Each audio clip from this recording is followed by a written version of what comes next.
Good morning, everyone. I hope you have been having a good morning so far.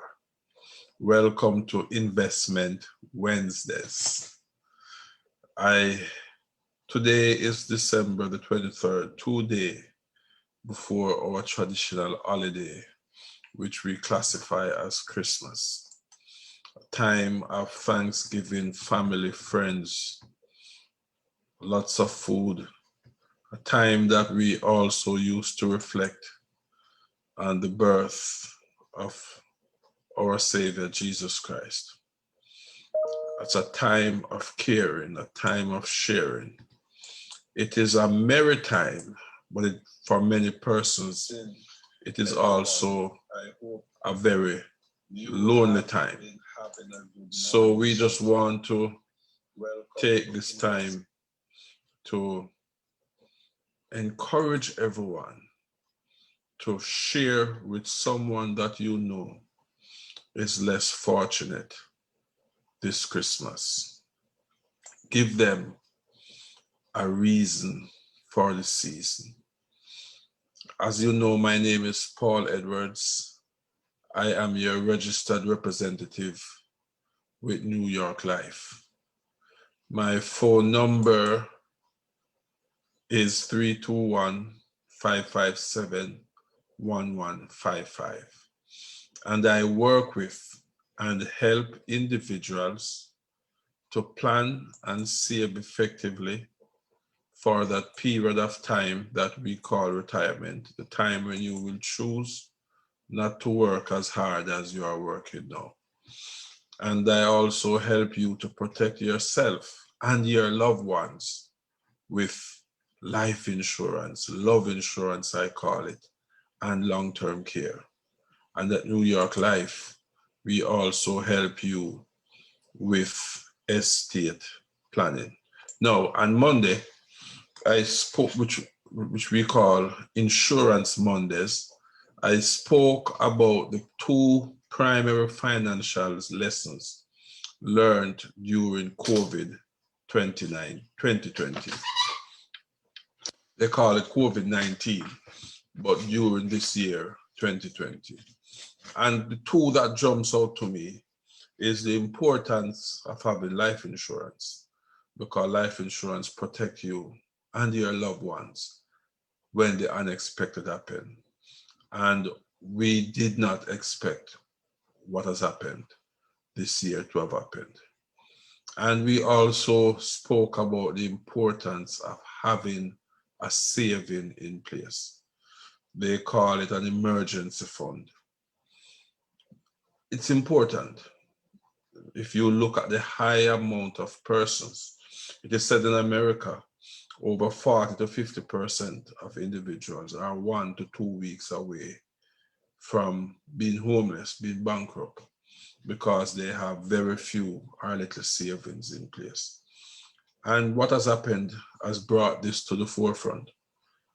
And so I encourage individuals to save something for a rainy day.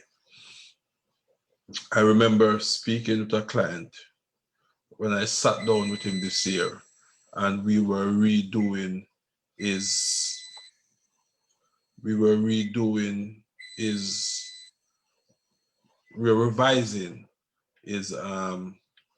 savings. And and when he looked at how much he has saved over the time, I could see the smile on his face. And he says, Paul, I am so glad when you encourage me to start saving. That's what I encourage people to do. You have to start save. And it doesn't matter how much you start, as long as you start. A lady called me recently and I said, just start. She says she's going to redo her budget. I said, don't even redo your budget. Decide how much, start with, select a figure and start. What you're going to find is you are going to learn to live without it. And that's the important thing. When you make a decision to start, you learn to live without that funds that you are putting aside. The major challenge in saving is when you save most times in a checking account. When you see the money, you have a tendency to use it. So the real question is, where do I save this money so that I don't use it?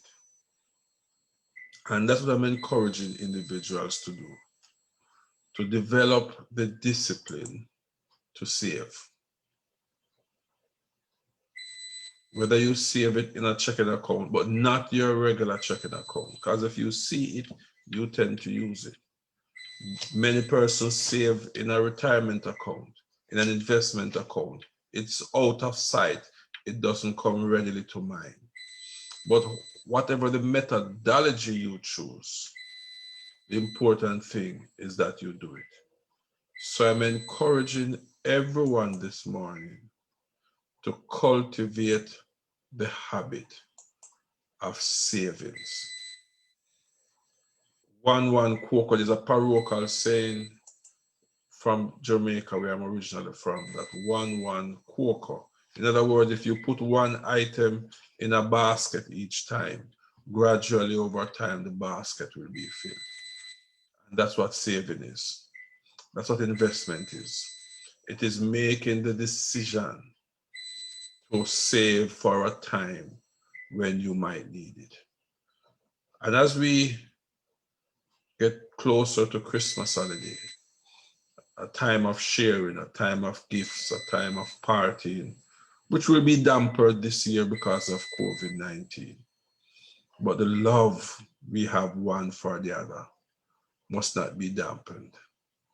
The love for your family, the love for your kids, the love for your partner, for your husband, for your wife, the love for your neighbor, the love for yourself, and the love for Christ must not be dampened.